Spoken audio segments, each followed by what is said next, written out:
신앙생활에도 종류가 있습니다. 교회 안 신앙생활, 교회 여기서는 건물이라고 할 수 있겠죠.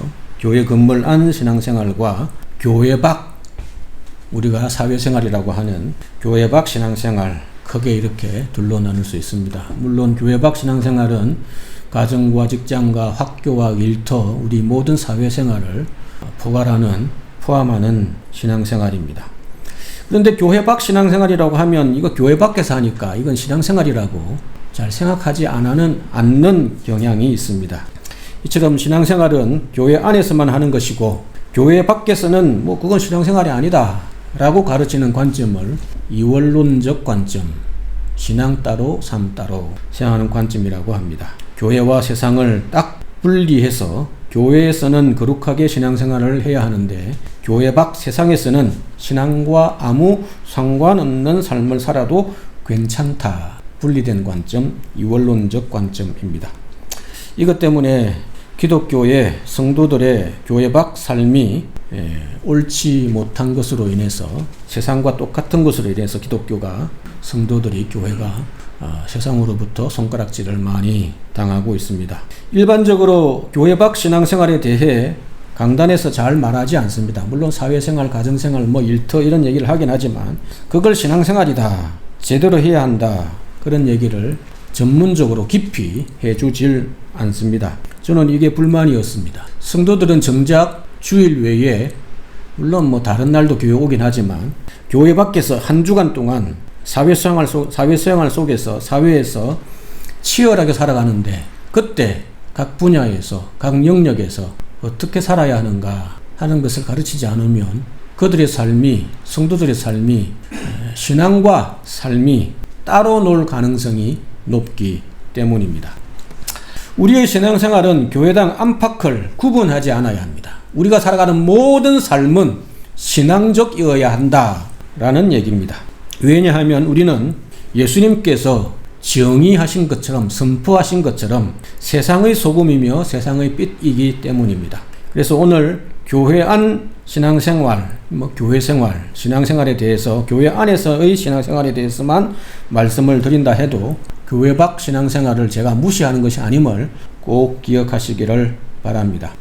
교회 안 신앙생활이라 하면 주일 예배 잘 들어라, 성경 잘 읽어라, 기도생활 열심히 하라, 헌금하라, 봉사해라, 어떻게 해라, 모임 어떻게 해라, 이런 것들을 주로 이야기합니다. 그러나 저는 그런 구체적인 것들은 사실 그것보다도 더 중요한 것을 우리는 한번 살펴보려 합니다. 다른 관점에서 교회 안 신앙생활의 의미가 도대체 무엇인가, 우리가 열심히 이렇게 하는 이유가 무엇인가 하는 것을 제시해 드리려 합니다. 교회 안 신앙생활에 대해 많은 목회자들이 이렇게 해라 저렇게 해라 구체적인 방법은 많이 알려줍니다. 그러나 정작 교회 안 신앙생활이 중요한 원리를 말해주지 않는 것 같습니다. 예수 믿는 우리가 교회 안 신앙생활에 처한 우리의 신앙생활의 현실, 교회 생활의 현실이 무엇인지, 우리가 신앙생활하는 신앙생활의 목표가 무엇이어야 하는지, 그리고 우리가 교회 안 신앙생활의 태도에 있어서 어떠해야 하는지, 오히려 이것이 구체적인 신앙생활 방법에 대한 것들보다도 더 중요하다라는 메시지입니다. 우리가 처한 교회 안 신앙생활의 현실은 무엇입니까? 첫째로 교회 안 신앙생활의 현실은 온실이 아니라 보호받는 온실이 아니라 야생의 자연이다 라는 말씀입니다.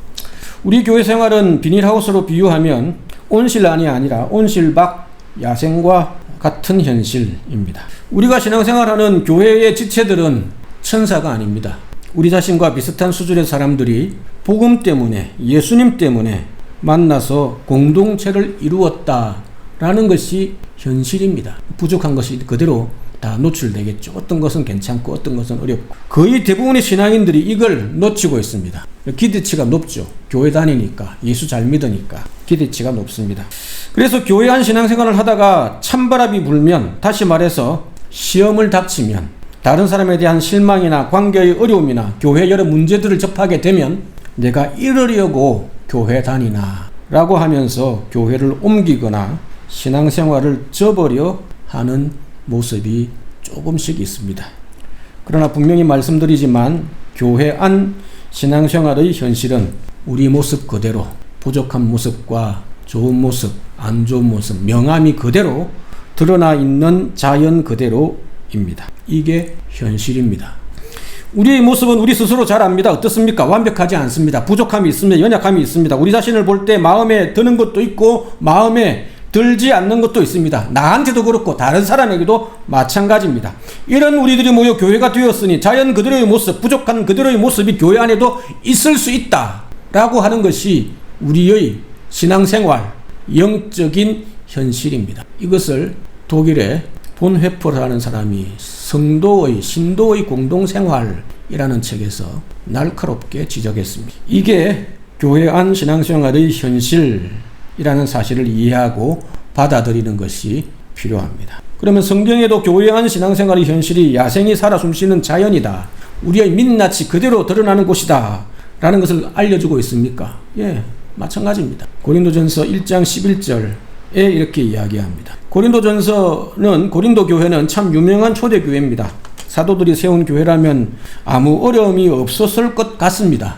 그러나 그 안에, 고린도 교회 안에 분쟁과 갈등과 아픔이 있었습니다. 이처럼 우리가 교회 다니면서 만나는 신앙의 현실은 날 것 그대로입니다. 민낯입니다. 화장을 다 내려놓고 살아가는 것입니다. 그래서 어떤 때는 화기애애하지만 어떤 때는 찬바람이 쌩쌩 붑니다. 어떤 때는 죽고 못 살 것 같지만 어떤 때는 이웃사촌보다 못한 것이 교회의 지체일 수도 있습니다. 어떤 때는 평생 동지가 될 것처럼 느끼지만 어떤 때는 마주 앉기조차 싫을 때도 있습니다. 그런데 이게 우리의 영적인 현실이라는 것을 이해하셔야 합니다. 이걸 이해하고 있느냐, 이걸 이해하지 못하느냐 하는 것은 엄청난 차이를 가져옵니다. 이걸 모르면 조그마한 문제에도 교회가 어려움을 겪고, 이걸 알고 있으면 웬만한 문제는 품어낼 수 있는 맷집이 생기면서 지혜롭게 극복해 갈 수 있기 때문입니다. 오해하지 말기 바랍니다. 현실을 이해하라 라는 것이 이런 아픈 현실이 당연한 것으로 받아들이라 라는 뜻이 아닙니다. 이게 우리의 있는 그대로의 영적인 신앙의 현실이라는 것을 인정해야 문제 해결의 출발점이, 올바른 출발점이 된다라는 뜻입니다. 그래서 하나님께서 왜 이런 있는 그대로의 현실 속에 우리를 두셨습니까? 다시 말해서 왜 보호받는 온실, 문제없는 아름다운 공동체가 아니라 따가운 햇살과 함께 찬바람이 쌩쌩 부는 현실 속에서 우리를 두셨는가 하는 것입니다. 왜냐하면 우리의 성숙을 위해 있는 그대로의 현실 속에 두셨습니다. 비닐하우스 온실에서 자란 과일과 온실 밖 따가운 햇볕과 비바람 속에서 자란 과일을 비교해보면 충분히 그 이유를 알 수 있습니다. 제가 텃밭에서 방울토마토를 키웠을 때의 경험이 있습니다. 물론 잘 키우지는 못했습니다. 비닐하우스 방울토마토는 껍질도 얇고 부드럽고 정말 당도가 높습니다. 맛있습니다. 오냐 비료 주고 물 주고 약 주고 키웠으니 당연합니다. 그러나 텃밭에서 재배한 방울토마토는 우선 껍질부터 단단합니다. 사먹는 토마토하고 길러서 먹는 토마토하고 너무 달랐습니다. 이게 억세나 이렇게 싶었는데 씹어 먹어보면 왜 그런지 압니다. 고소합니다. 온갖 맛이 다 납니다. 새콤 달콤.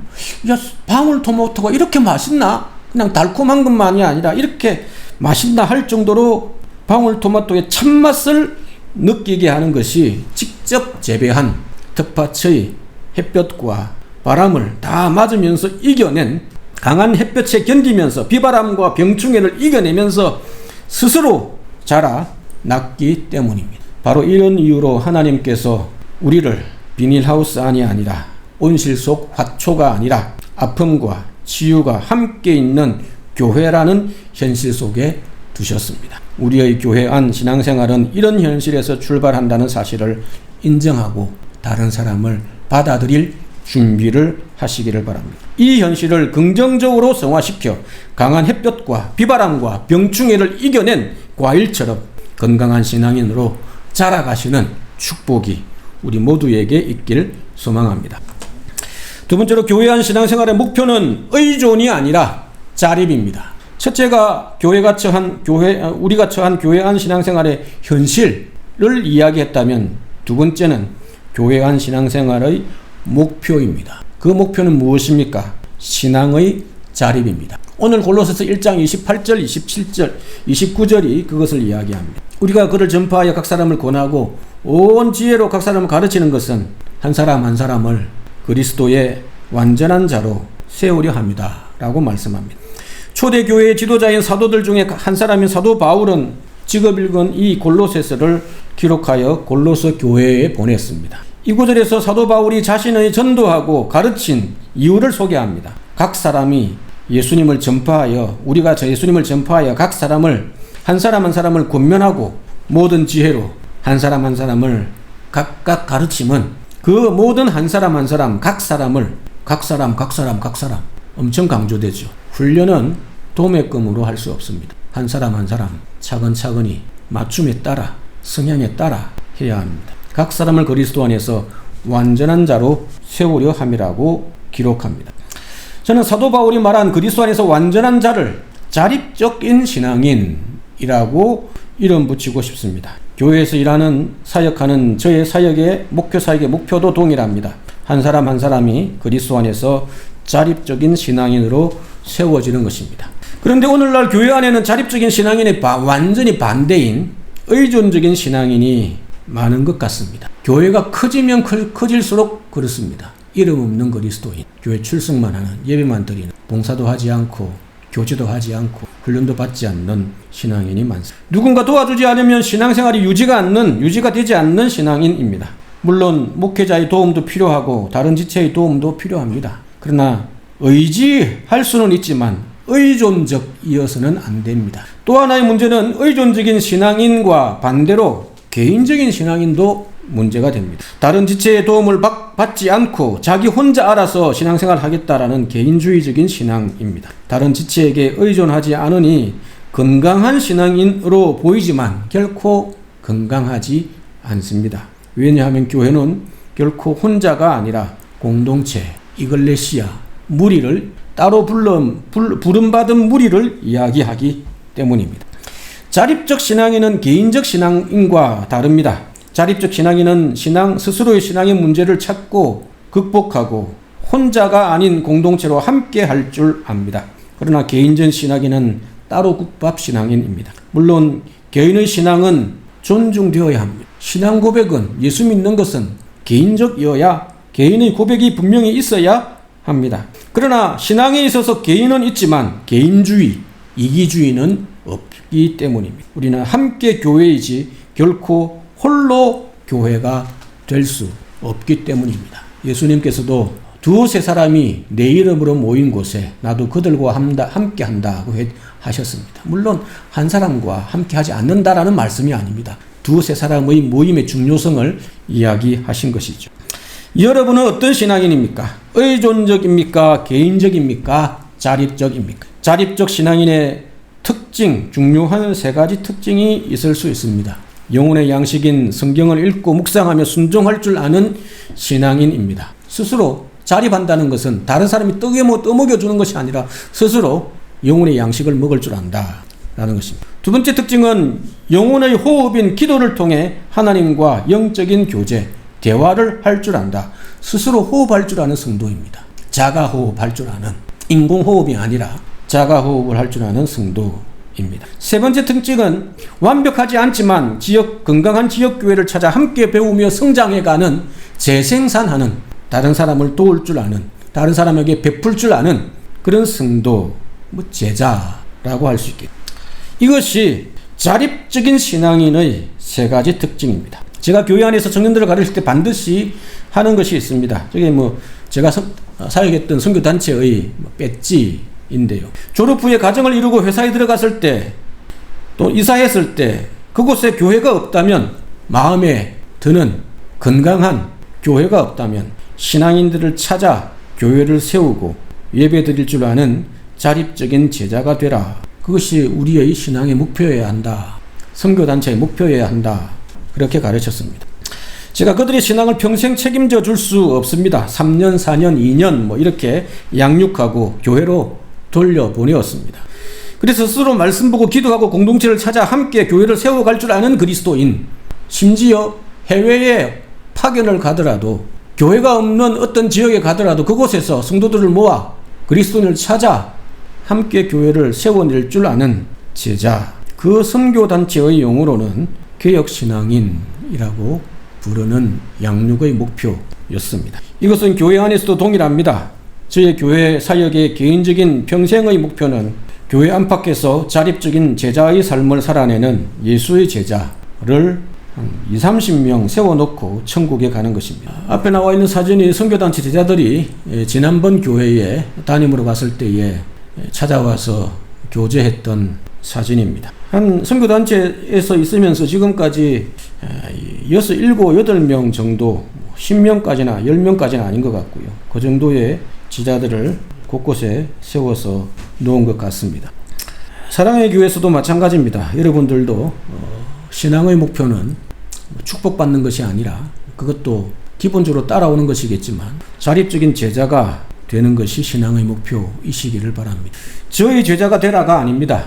우리 모두가 예수님의 제자로 세워져야 한다라는 것입니다. 교회 안에서 열심히 배우고 스스로 말씀 보고 스스로 기도함으로 교회와 가정과 일터에서 빛과 소금의 사명을 감당하는 자립적인 신앙인, 자립적인 재생산하는 신앙인 제자 되시기를 간절히 소망합니다. 세 번째로 교회 안 신앙생활의 태도는 무엇입니까? 억지가 아닌 자원하는 마음으로, 자발적인 마음으로 하셔야 합니다.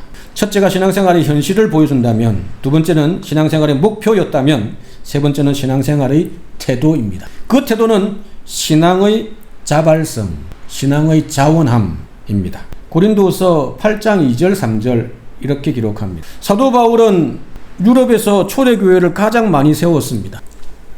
여기 고린도 교회도 그리스 아테네 근처에 있는 고린도의 그리스에 있는 그리스 반도에 있는 지역에 있는 교회였습니다. 그러니까 얼마 안 멀죠.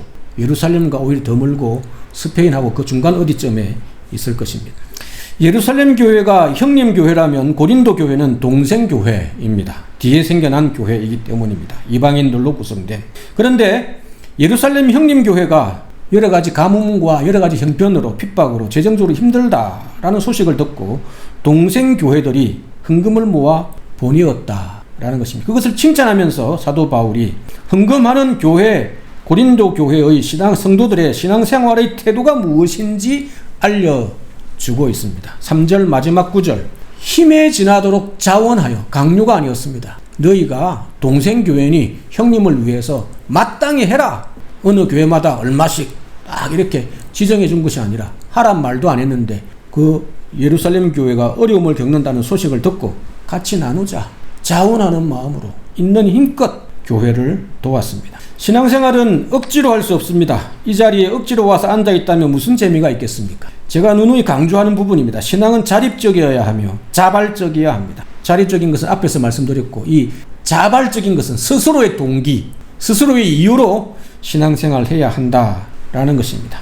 누가 시켜서 하는 신앙생활이면 그건 죽은 신앙입니다. 껍데기입니다. 부모님이 이끌려 이 손에 오셨다면 나중에 부모님의 손에서 벗어날 때는 신앙의 이유, 동기가 사라져서 신앙생활을 접게 되는 것이 우리 청소년들의 현실입니다. 자원하는 마음으로 자발적으로 해야 진짜 신앙생활이 될 수 있습니다. 저는 여기 있는 다음 세대 자녀들이 자발적인 신앙을 갖기를 소망합니다. 보통 초등부 때까지는 신앙생활을 잘 합니다. 그래서 부모님들 착각하죠. 아, 얘가 신앙이 있나 보다 라고 착각합니다. 근데 상급학교에 올라가면 공부 때문에, 학원 때문에, 한국은 더 합니다. 주말에 학원 다녀야 하기 때문에 학원이 안 쉽니다. 여기는 학원 주말에 쉬죠. 여러 가지 문제로 교회를 접는 청년들이 늘고 있습니다. 바로 자발적인 신앙을 갖도록 교회와 부모가 가르치지 않았기 때문입니다. 그럼 어떻게 하면 자발적인 신앙을 가질 수 있습니까? 주입식 교육, 억지의 교육이 아닌, 신앙교육이 아닌 자녀들이 함께 참여하는, 생각할 기회를, 신앙의 이유를 발견할 수 있도록 도와주어야 합니다. 주일학교 이번에 하는 생각 캠프의 취지가 그것입니다. 그래서 일방적으로 선생님이 제가 강의하지 않습니다. 약간의 강의가 있고 그걸 실습하고 훈련하고 활동하고 어떻게 적용하며 살아갈 것인지 이야기하는, 가르치는 활동하는 액티비티가 들어가 있습니다. 고등부 활동도 마찬가지가 될 것입니다. 왜 우리 자녀들에게 신앙의 자발성이 중요합니까? 자발성이란 자신의 선택과 동기와 이유로 참여하여 활동하는 것을 자원이라고 합니다. 여기에서 우리 자녀들이 자기 신앙의 이유, 스스로 내가 왜 이렇게 하지? 경험하고 활동하고 생각하면서 자기 자신의 신앙의 이유를 찾을 수 있는 기회가 준비되기 때문입니다. 다는 아닙니다. 부모님의 신앙이 아닌 자기 신앙의 이유를 발견하고 자발적인 신앙생활을 할 수 있게 도와야 합니다. 9월부터 고등부 친구들은 2010년생까지 부모님과 함께 예배드리고 예배 후에 30분 정도 자체 활동을, 성경 공부 아닙니다. 활동을 하게 될 것입니다. 물론 강요가 아니라 부모님들과 자녀들과 의논하여 진행할 것입니다. 저와 교사들이 준비한 모임에 참석해보고 스스로 결정하기를 바랍니다. 부모님들과 교사들은 우리 자녀들이 자발적인 신앙인으로 자라갈 수 있도록 기도해 주시기 바랍니다. 그래야 여러분의 손을 벗어났을 때에도 자기 신앙의 이유를 발견하고 신앙생활을 이어갈 수 있을 것입니다. 우리 자녀들만이 아닙니다. 우리 모두가 올바른 신앙생활의 태도를 가져야 합니다. 자발적인 태도, 자원하는 마음입니다. 예배를 드려도 기도회를 참석해도 서정방 모임을 해도 새가족 훈련을 받아도 성경 공부를 해도 전도를 해도 봉사를 해도 찬양대를 서도 교사 활동을 해도 교회 생활과 관련된 모든 것을 해도 억지로 하지 마시고 자발적으로 자원하는 마음으로 스스로 참여하시기를 바랍니다. 자발적으로 신앙생활을 할 때 생겨나는 유익이 있습니다. 신앙의 이유를 발견합니다. 기쁨이 생깁니다. 감사가 넘쳐납니다. 책임감이 생겨납니다. 주인의식이 생깁니다. 사랑이 생깁니다. 애착이 생깁니다. 아, 내 공동체구나. 소속감을 느끼게 될 것입니다. 저는 교회 안 신앙생활의 자발적인 자원하는 태도가 신앙생활의 생명이 아닐까 그렇게 생각합니다. 다른 사람이 시켜서 하는 신앙생활은 재미가 없습니다. 적극적으로 자발적으로 자원하는 마음으로 신앙생활 하시고, 제가 하라 말아라가 아니라 여러분이 재미있어서 신앙생활을 해내시기를 부탁을 드립니다. 이렇게 자원하는 마음으로 자발적인 신앙생활을 하는 성도님들에게 하나님께서 신앙의 재미를 더하시기를, 하나님께서 우리와 함께 하심을 경험하시기를, 사랑의 교회에서 신앙생활이 행복하시기를 간절히 소망합니다. 말씀을 마무리하려 합니다. 교회 안 신앙생활의 현실은 온실이 아니라 자연입니다. 그러니 우리의 부족을 출발점으로 삼고 조금씩 성장해 가시기를 소망합니다. 교회 안 신앙생활의 목표는 의존이 아닌 자립입니다. 말씀과 기도 생활로 신앙이 성숙해 가기를, 제자로 자라가시기를 간절히 소망합니다. 교회 안 신앙생활의 태도는 억지가 아니라 자원하는 마음입니다. 자발적인 마음입니다. 적극적인 신앙생활로 함께하는 신앙생활이 재미있고 행복하시기를 간절히 소망합니다. 지금 나의 신앙생활이 부족한 점을 잘 돌아보시고 자립적인 신앙인으로, 자발적인 신앙인으로 성장해 나가시는 그런 저와 여러분이시기를 간절히 소망합니다.